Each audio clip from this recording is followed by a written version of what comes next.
दिल्ली के chief minister Arvind Kejriwal ने शायद ही कोई ऐसा माइलस्टोन होगा अपनी लाइफ का जो अचीव ना किया हो। एक टाइम पर यही वो इंसान थे जो करप्शन के अगेंस्ट जो है लड़ रहे थे, आंदोलन कर रहे थे, और आज उन्हीं को prevention of money laundering act के अंदर जो है ईडी ने अरेस्ट कर लिया है। उनके इस अरेस्ट से यूएस, जर्मनी और यूएन तक हैरान है और फेयर लीगल प्रोसीडिंग्स की डिमांड कर रहे हैं। अरविंद केजरीवाल पहले ऐसे सिटिंग चीफ मिनिस्टर होंगे जिन्हें अरेस्ट किया गया है और वो जेल से ही दिल्ली को चला रहे हैं, अपनी सरकार को चला रहे हैं। लेकिन क्या ये पॉसिबल है? आज के हमारे इस वीडियो में हम इस पूरे केस के बारे में डिटेल में समझेंगे और ये समझेंगे क्या ये लीगली वैलिड है कि वो जेल से जो है दिल्ली को चला रहे हैं, अपनी सारी ड्यूटीज़ परफॉर्म कर रहे हैं। तो सबसे पहले हम शुरुआत करते हैं अरविंद केजरीवाल की पूरी जर्नी से कि वो कैसे यहाँ तक पहुँचे। उनकी जर्नी स्टार्ट हुई 1985 में जब उन्होंने आईआईटी खड़गपुर को ज्वाइन किया। इसके बाद उन्होंने टाटा स्टील ज्वाइन किया इन 1989 और फिर 1995 में यूपीएससी क्लियर करके वो आईआरएस ऑफिसर बन गए। इसके बाद दिसंबर 1999 में जब वो ऑलरेडी इनकम टैक्स डिपार्टमेंट में थे, तब केजरीवाल और मनीष सिसोदिया ने फाउंड किया एक मूवमेंट जिसका नाम रखा गया था परिवर्तन इन दी सुंदर नगर एरिया ऑफ दिल्ली। और इसको फाउंड करने के बाद ही जो केजरीवाल हैं उन्होंने सबैटिकल ले लिया था अपने काम से ताकि वो परिवर्तन पर फोकस कर सकें। अब ये जो मूवमेंट है, ये जो परिवर्तन है, इसका काम क्या था? इसका काम ये था कि लोगों को, आम जनता को जो भी प्रॉब्लम्स थी, जो भी ग्रीवेंसेस होती थी related to public distribution system या फिर public work, social welfare schemes, income tax, electricity, तो इस रिगार्ड में कुछ भी ऐसा नहीं था जहाँ पर जाके सिटीजन्स जो हैं वो अपनी कंप्लेन कर सकें। तो उस केस में क्या होता था, ये परिवर्तन ही था जो उनकी हेल्प करता था। अब ये जो था ये कोई रजिस्टर्ड एनजीओ नहीं था, ये इंडिविजुअल डोनेशंस पर काम करता था और इसे कैरेक्टराइज किया गया था एज अ जन आंदोलन, यानी people's movement by its members. और इसी के चलते जो दिल्ली गवर्नमेंट है उन्होंने क्या किया, उन्होंने इनेक्ट किया, उन्होंने लाया state level right to information. अब इससे क्या हो रहा था, हम सब के पास यानी जो सिटीजन्स हैं उनके पास ये राइट था कि जो भी गवर्नमेंट डीलिंग्स हैं, जो भी चीज़ें हो रही है उसके बारे में वो पूछ सकते हैं, इन्फॉर्मेशन मांग सकते हैं। और इसी को यूज़ करके अरविंद केजरीवाल का ये जो मूवमेंट था परिवर्तन, वो लोगों की हेल्प करता था। यानी जो इनकम टैक्स डिपार्टमेंट है या कोई और डिपार्टमेंट है उसके रिगार्ड में जो है क्वेश्चंस पूछ के जो है वो उनका काम निकलवाते थे। अब ये जो क्वेश्चंस वो पूछते थे उसके अगेंस्ट में कुछ फ़ी ली जाती थी और उन्हें ये इन्फॉर्मेशन मिलती थी। तो हम देख सकते हैं कि कैसे अरविंद केजरीवाल जो है स्टार्ट हुए थे, कैसे उन्होंने स्टेप बाय स्टेप जो है करप्शन के अगेंस्ट काम किया। यहाँ तक कि उन्होंने अन्ना हज़ारे और बाकी जो सोशल एक्टिविस्ट हैं जैसे अरुणा रॉय, शेखर सिंह, इन सब के साथ मिलके जो है एक कैंपेन स्टार्ट की थी for a national level right to information act. और उनकी इसी कोशिश से जो है राइट टू इन्फॉर्मेशन एक्ट आया, इनैक्ट हुआ इन 2005। और इसके बाद ही उन्होंने अपनी जॉब से रिज़ाइन कर दिया था इन फरवरी 2006। और वो यहीं पर नहीं रुके। 2010 के अंदर जो केजरीवाल है उन्होंने प्रोटेस्ट किया against corruption in the Commonwealth games. और इसी वजह से 2011 के अंदर जो केजरीवाल हैं उन्होंने काफ़ी सारे एक्टिविस्ट को ज्वाइन किया, including Anna Hazare and Kiran Bedi, ताकि वो फॉर्म कर सकें इंडिया अगेंस्ट करप्शन ग्रुप। तो ये जो इंडिया अगेंस्ट करप्शन ग्रुप था ये डिमांड कर रहा था द इनैक्टमेंट ऑफ द जन लोकपाल बिल, जिसकी वजह से जो है स्ट्रॉन्ग अम्बड्समैन आएगा। तो उनकी ये डिमांड जो है उन्होंने 2011 में रखी। इसके बाद शायद अरविंद केजरीवाल को ऐसा लगा कि सिर्फ प्रोटेस्ट करने से काम नहीं चलेगा, उन्हें इस सिस्टम के अंदर घुसना पड़ेगा, और उन्होंने वही किया। 2012 के अंदर उन्होंने फॉर्म की दी Aam Aadmi party along with several other activist. और उनकी पार्टी का जो मेन एम था, मेन फोकस था, वो था fighting corruption and bringing about political change.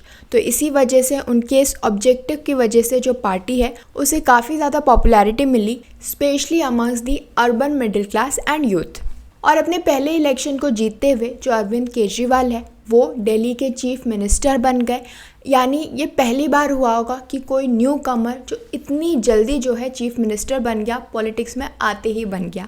तो इस तरीके से जो आम आदमी पार्टी है, जो केजरीवाल है, उनकी जो सरकार है, उनकी जो जर्नी है वो स्टार्ट हुई। अब 2015 से लेकर 2021 तक जो केजरीवाल की चीफ मिनिस्टरशिप है वो अच्छी चल रही थी। थोड़े बहुत स्कैम सामने आते रहते थे लेकिन ओवरऑल जो है सही चल रही थी। लेकिन 2021 में जब उन्होंने लिकर एक्साइज पॉलिसी को इम्प्लीमेंट किया तो थोड़ी जो सिचुएशन है वो चेंज हो गई। अब आप लोग सोच रहे होंगे कि ये जो लिकर एक्साइज पॉलिसी है जिसकी वजह से ये सारा प्रॉब्लम क्रिएट हुआ है, ये एक्चुअली में है क्या, ये करता क्या है। तो मैं आपको शॉर्ट में बता देती हूँ कि एक्चुअली में इसका मेन एम क्या था और इसके अगेंस्ट क्या एलिगेशंस अरविंद केजरीवाल पे लगाए गए हैं। तो ये जो न्यू दिल्ली एक्साइज पॉलिसी है इसे इंट्रोड्यूस किया गया था इन नवंबर 2021। इसका मेन एम ये था कि ये रिवॉल्यूशनाइज करना चाहता था, चेंज करना चाहता था लिकर रिटेल लैंडस्केप को इन दी दिल्ली। अब इसका जो ऑब्जेक्टिव था वो ये था कि जो रेवेन्यू है उसे बढ़ाया जा सके, जो नकली अल्कोहल है, काउंटरफीट अल्कोहल है, उसकी सेल जो है ख़त्म की जा सके और एनहांस किया जा सके कंज्यूमर एक्सपीरियंस को। लेकिन इस पॉलिसी को काफ़ी अपोज किया गया था और एलिगेशंस लगाए गए थे और प्रोसीजरल इरेगुलरिटीज़। अब जो मेन इशू इस पॉलिसी से था वो ये था कि जो पॉलिसी है इससे क्या हो रहा था, जो स्टेट गवर्नमेंट का डायरेक्ट इन्वॉल्वमेंट रहता है लेकर रिटेल के अंदर वो ख़त्म हो जाएगा। इसका जो मेन एम, जो विजन था जिससे इसे लाया गया था वो ये था कि जो लिकर वेंडर्स हैं वो ज़्यादा से ज़्यादा जो है ब्रांड्स, ज़्यादा से ज़्यादा जो लिकर है वो कंज्यूमर्स को प्रोवाइड कर सके with N emphasis on creating a safer and more inclusive shopping environment.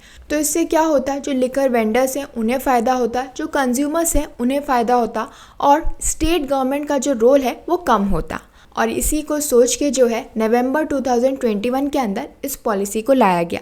लेकिन क्योंकि अपोजिशन जो है इसे अपोज कर रही थी, उन्हें इसके अंदर कुछ इरेगुलरिटीज़ मिल रही थी, एलिगेशंस लगाए जा रहे थे, तो इसी वजह से इसे जुलाई 2022 के अंदर स्क्रैप कर दिया गया। अब स्क्रैप करने के पीछे क्या क्या एलिगेशंस थे, क्या क्या प्रॉब्लम्स थी वो हम समझ लेते हैं, क्योंकि यही वो एलिगेशंस हैं जो कि बहुत बड़ा रोल प्ले करते हैं in the arrest of Arvind Kejriwal. सबसे पहला रीज़न तो था आर्बिट्ररी डिसीजंस। तो जो दिल्ली चीफ सेक्रेटरी की रिपोर्ट थी उसमें हाईलाइट किया गया था arbitrary and unilateral decisions made by Delhi's deputy chief minister and excise minister, जिसकी वजह से काफ़ी फाइनेंशियल लॉसेज हुए which were estimated to be over 580 crore rupees. इसके अलावा जो एनफोर्समेंट डायरेक्टरेट है, जो ईडी है, उनका ये कहना है कि जो न्यू एक्साइज पॉलिसी इम्प्लीमेंट हुई थी ये बेसिकली एक कॉन्स्पिरेसी थी ताकि 12% प्रॉफिट मार्जिन जो है वो प्रोवाइड किया जा सके to private companies in the alcohol business. इसके अलावा 6% किकबैक भी इन्वॉल्व है इन दिस अरेंजमेंट। अब ये किकबैक क्या होता है? किकबैक बेसिकली एक तरीके की ब्राइबरी होता है या फिर करप्ट पेमेंट होता है जो कि किसी को किया जाता है, यानी किसी पब्लिक ऑफिशियल को किया जाता है या बिजनेस पर्सन को किया जाता है इन रिटर्न फॉर फैसिलिटेटिंग और इन्फ्लुएंसिंग अ ट्रांजैक्शंस। यानी आप ये पॉलिसी लेकर आओ, आप हमें जो है आगे रखो, हमें ये प्रोवाइड करो और इसके बदले में हम आपको इतना किकबैक देंगे, इतनी ब्राइबरी देंगे। तो बेसिकली ये एक तरीके का करप्ट पेमेंट है जो कि किया जाता है ताकि आप सामने वाले का जो डिसीजन है उसे इन्फ्लुएंस कर सको अपने फेवर में फॉर प्रोवाइडिंग दी किकबैक। इसके अलावा ईडी का कहना था कि ये जो पॉलिसी है इसे इस तरीके से डिज़ाइन किया गया था कि इसमें काफ़ी सारे लूपहोल्स थे और ये प्रमोट कर रहा था कार्टेल फॉर्मेशन, जिसकी वजह से आम आदमी पार्टी के जो लीडर्स हैं उन्हें बेनिफिट हो रहा था, उन्हें फ़ायदा हो रहा था। अब वो कैसे? क्योंकि इससे क्या हो रहा था, प्रेफरेंशियल ट्रीटमेंट दिया जा रहा था, जैसे कि discounts, extension in license fee, waiver of penalties और रिलीफ दिया जा रहा था कोविड के टाइम पे। तो कोविड के टाइम पे कुछ डिसरप्शंस हुए थे, कुछ चेंजेस हुए थे, जिस वजह से जो है ये प्रेफरेंशियल ट्रीटमेंट जो है अल्कोहल बिजनेस ओनर्स को दिया जा रहा था इन एक्सचेंज फॉर किकबैक्स। और अब ये जो किकबैक उन्हें मिला था, जो ये करप्ट अमाउंट जो है आम आदमी पार्टी को मिल रहा था, ये अलेज किया जा रहा है कि वो इसे यूज़ कर रहे थे for assembly elections in Punjab and Goa. So now we know कि ये जो पॉलिसी है, जो एक्साइज पॉलिसी है, इसमें क्या क्या प्रॉब्लम्स हैं, क्या क्या एलिगेशंस जो हैं वो आम आदमी पार्टी के अगेंस्ट लगाए गए। और इसी वजह से ये जो पूरा इन्वेस्टिगेशन है स्टार्ट हुआ। सीबीआई इन्वेस्टिगेट कर रही थी, ईडी इन्वेस्टिगेट कर रहा था और इसी इन्वेस्टिगेशन के चलते बार बार अरविंद केजरीवाल और उनके जो बाकी पार्टी मेंबर्स हैं उन्हें समन किया जा रहा था फॉर इन्वेस्टिगेशन। लेकिन जो अरविंद केजरीवाल हैं उन्हें 9 से 10 बार यानी 9 बार उन्होंने जो है ईडी के सम्मन को जो है नहीं माना, वो नहीं गए फॉर इन्वेस्टिगेशन। वहाँ पर उनसे क्वेश्चन आंसर पूछे जाए, लेकिन ईडी के सम्मन को उन्होंने इग्नोर कर दिया और वो वहाँ नहीं गए। इसका रीज़न जो केजरीवाल दे रहे थे, जो आम आदमी पार्टी दे रही थी, वो ये थी कि ये सारे जो एलिगेशंस लगाए हैं ये बेसलेस है, इनका कोई पॉइंट नहीं है, ये ईडी नहीं लगा रहा है, ये बीजेपी उनके ऊपर लगा रहा है और इसीलिए ये पॉलिटिकली मोटिवेटेड है और वो इस इन्वेस्टिगेशन का पार्ट नहीं बनेंगे, वो नहीं जाएंगे। जब इसके अगेंस्ट जो ईडी है उन्होंने जुडिशरी के पास गए, उन्होंने जुडिशरी के पास जाके कंप्लेंट की कि हम सम्मन भेज रहे हैं और जो अरविंद केजरीवाल हैं वो नहीं आ रहे, इसका रिप्लाई नहीं दे रहे। तो फिर क्या हुआ, तो उस टाइम पर जो अरविंद केजरीवाल हैं वो कोर्ट गए, वो वहाँ पर पेश हुए और उन्होंने कोर्ट से कहा कि मुझे डर है कि मुझे अरेस्ट कर लिया जाएगा। तो इसी के चलते जो कोर्ट है उन्होंने अरविंद केजरीवाल को बेल ग्रांट कर दी, यानी the bail was granted by the Rouse Avenue court on a surety bond worth 15,000 rupees and a personal bond of 1 lakh rupees. और कोर्ट ने अपना ये जजमेंट इसलिए दिया क्योंकि कोर्ट का मानना था कि जो ऑफेंस अरविंद केजरीवाल ने कमिट किया है ऑफ इग्नोरिंग ईडी समन, वो एक बेलेबल ऑफेंस है, इसीलिए उन्हें ये बेल मिल सकती है।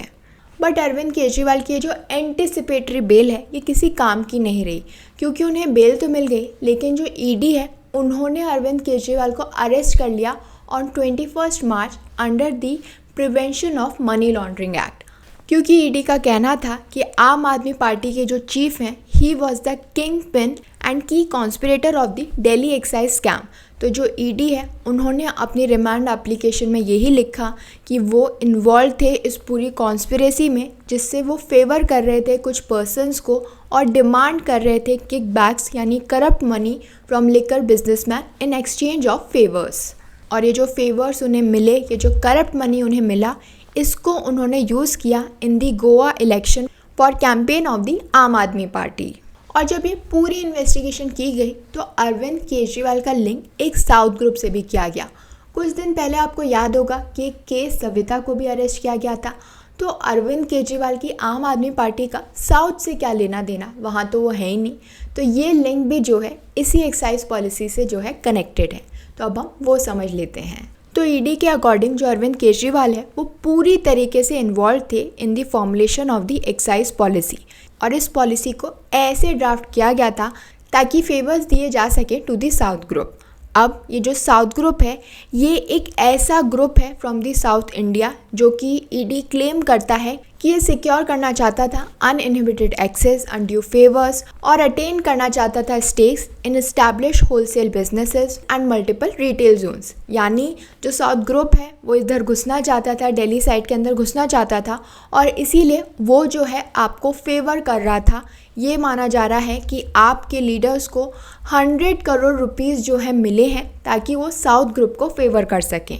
And one of the alleged member of the south group is के सविता, जो कि लीडर है भारत राष्ट्र समिति की और डॉटर है फॉर्मर तेलंगाना चीफ मिनिस्टर के चंद्रशेखर राव की। कविता को 15 मार्च को अरेस्ट किया गया था और 18 मार्च से ही जो ईडी है उन्होंने कहना स्टार्ट कर दिया था कि जो अरविंद केजरीवाल है वो इसके अंदर पूरी तरीके से इन्वॉल्व है। 100 करोड़ रुपीस जो है शायद आम आदमी पार्टी ने लिए हैं और इसी के लिए वो अरविंद केजरीवाल को अरेस्ट करना चाहते थे। तो इस पूरे अरेस्ट से, इस पूरे साउथ ग्रुप के मामले से सामने आया कि किस तरीके से जो अरविंद केजरीवाल हैं वो इसके अंदर इन्वॉल्व थे और उन्होंने ये फेवर्स देने के अगेंस्ट में 100 करोड़ रुपीस जो हैं इस साउथ ग्रुप से लिए हैं। और इसी के चलते जो ईडी है उन्होंने अरविंद केजरीवाल को prevention of money laundering act के अंदर जो है अरेस्ट कर लिया। अब ये तो कहानी हो गई अरविंद केजरीवाल की कि उन्होंने कैसे स्टार्ट किया, क्या किया, जिसकी वजह से उन्हें अरेस्ट कर लिया गया है। लेकिन अब वो जो जेल में बैठ के सरकार चला रहे हैं, जेल में बैठ के दिल्ली चला रहे हैं, जिससे सबको प्रॉब्लम है, स्पेशली ऑपोजिशन को, तो वो कैसे पॉसिबल है? क्या सच में कोई चीफ मिनिस्टर जो है जेल से जो है इस तरीके से गवर्नमेंट रन कर सकता है? तो अगर मैं देखूं, थ्योरेटिकली देखूं, लीगली देखूं, तो हाँ कर सकता है, क्योंकि लॉ के अंदर कहीं भी ऐसा नहीं लिखा है कि जो चीफ मिनिस्टर है वो जेल में जाएगा और जेल से रन कर सकता है या नहीं। इस बारे में जो लॉ है वो साइलेंट है, क्योंकि ऑब्वियसली ये पहला ऐसा केस है जहाँ पर किसी सिटिंग चीफ मिनिस्टर को अरेस्ट किया गया है। आज से पहले जो है ऐसा कभी नहीं हुआ, तो इसलिए इस बारे में लॉ साइलेंट है। इनफैक्ट जो हमारा इंडियन कॉन्स्टिट्यूशन है वो भी कहीं पर भी एक्सप्लिसिटली एड्रेस नहीं करता कि अगर चीफ मिनिस्टर को जो है जेल हो जाती है तो क्या वो गवर्नमेंट जेल से चला सकता है या नहीं। लेकिन कुछ जजमेंट्स के अंदर एम्फेसाइज किया गया है about the importance of constitutional morality, good governance and public trust in holding the public office. तो ये सिर्फ एक जजमेंट है जहाँ पर कोर्ट ने ये इंटरप्रेट किया है, एम्फेसाइज किया है। इस बारे में भी कहीं भी एक्सप्लिसिटली किसी जजमेंट में नहीं लिखा है कि अगर चीफ मिनिस्टर को जेल हो जाती है तो गवर्नमेंट रन की जा सकती है या नहीं। क्योंकि अगर हम दूसरी पोस्ट देखें, जैसे प्रेसिडेंट को देखें, गवर्नर को देखें, तो ये इम्यून होते हैं from civil and criminal proceedings. यानी जब तक उनका टर्म ख़त्म नहीं हो जाता उनके ऊपर कोई भी सिविल या क्रिमिनल प्रोसीडिंग्स उनके अगेंस्ट स्टार्ट नहीं हो सकती। और इसके बारे में हमें अवेलेबल है under article 361 of the constitution, जो कि ये कहता है कि जो प्रेसिडेंट ऑफ इंडिया है और गवर्नर ऑफ स्टेट है, they are not answerable to any court of law for any act done in discharge of their official duties. तो इसके अंदर ना तो चीफ मिनिस्टर शामिल है और ना ही जो एलजी है, जो लेफ्टिनेंट गवर्नर है ऑफ अ यूनियन टेरिटरी, वो शामिल है। तो वो भी इसके अंदर इम्यून नहीं है। तो मतलब लीगली देखा जाए तो जो अरविंद केजरीवाल है वो कुछ भी ऐसा नहीं कर रहे जो कि लॉ के अगेंस्ट है। यानी लीगली वो अपनी सरकार जो है वो जेल से चला सकते हैं। अब कुछ लोग ये भी कह रहे हैं कि जो हमारा रिप्रेजेंटेटिव्स ऑफ पीपल एक्ट है उसके अंदर जो एमएलए डिस्क्वालीफाई हो जाता है तो फिर वो जो है अपनी ड्यूटीज़ परफॉर्म नहीं कर सकता। लेकिन इस केस में हम ये भी नहीं कह सकते, क्योंकि अरविंद केजरीवाल के अगेंस्ट अभी भी कुछ भी प्रूफ नहीं हुआ है। ईडी सब कुछ कह रही है, अलेज कर रही है, कोई भी एविडेंस अभी पूरी तरीके से सामने नहीं आए हैं। वो ये सब बातें, ये सब एलिगेशन जो है लगा रही है। तो कुछ भी अभी भी प्रूफ जो है अरविंद केजरीवाल के अगेंस्ट हुआ नहीं है और ना ही वो कन्विक्ट हैं। तो इसीलिए उन्हें डिस्क्वालीफाई नहीं किया जा सकता और वो पूरी तरीके से अपनी ड्यूटीज़ परफॉर्म कर सकते हैं। तो क्या अरविंद केजरीवाल को निकाला जा सकता है? और कोई ऑप्शन है? एक ऑप्शन बचता है, अगर जो वहाँ के जो गवर्नर हैं यानी जो एलजी हैं वो प्रेसिडेंट रूल ले आए। क्योंकि ये बात तो सच है कि जो अरविंद केजरीवाल हैं वो जेल से सरकार चला रहे हैं, जेल से दिल्ली को रन कर रहे हैं। तो कुछ ऑब्स्टिकल्स तो आ ही रहे हैं भाई, कितने सारी फाइल साइन करनी पड़ती हैं, कितने सारे ब्यूरोक्रेट से मिलना पड़ता है, जाना पड़ता है। तो ये काम तो जेल से नहीं हो पा रहा है। और अगर एलजी को ऐसा लगता है कि दिल्ली जो है ढंग से वो एडमिनिस्ट्रेशन नहीं चला पा रहे हैं तो वो प्रेसिडेंट रूल ला सकते हैं। और अगर प्रेसिडेंट रूल आ जाता है तो फिर किसकी चलेगी? सेंटर की चलेगी। तो ये एक ऑप्शन है जो कि एलजी के हाथ में है, जो कि उन्होंने कहा है कि शायद वो एक्सरसाइज करेंगे। सो नाउ वी अंडरस्टैंड कि हाँ, चीफ मिनिस्टर जेल से जो है सरकार चला सकता है। दो पहली बार ऐसा हो रहा है, लेकिन ऐसा लीगली पॉसिबल है, it is legally valid. So this was all about the journey of Arvind Kejriwal, कैसे वो इस केस के अंदर फंसे और अब जो वो कर रहे हैं वो पॉसिबल है। तो आपका इस बारे में क्या सोचना है हमें कमेंट बॉक्स में बताइए। और ऐसी और भी इंटरेस्टिंग इन्फॉर्मेशन के लिए हमारे चैनल को लाइक, शेयर एंड सब्सक्राइब करें। Thank you.